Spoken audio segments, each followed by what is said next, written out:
Урматтуу депутаттар, сиздердин карооңуздарга 2022 жылдын 14 мартында Тегеран шаарында кол коюлган 2018 жылдын 17 майындагы бир тараптан Евразия экономикалык бирилиги менен анын мүчө мамлекеттеринин жана экинчи тараптан Иран Ислам Республикасынын ортосундагы эркин соода аймагын түзүүгө багытталган убактылуу мукалдашууга протоколун ратификациялоо жөнүндө мыйзам долбоору киргизилүүдө.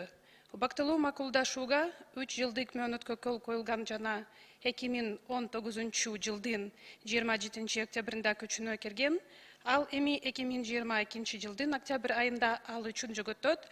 Ошого байланыштуу анын күчүнүн убактын узартуу боюнча протоколун кабыл алуу зарылчылык пайда болууда.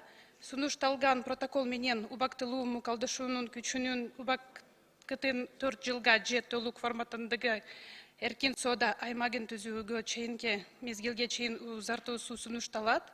Эки шарттын кайсынысы биринчи ишке ашырылганга жараша белгилеп кетсек, бүгүнкү күнүндө Евразиялык экономикалык биримдик менен Ирандын ортосундагы толук форматтагы эркин соода жөнүндө макулдашуунун долбоору боюнча сүйлөшүүлөр өтүүдө.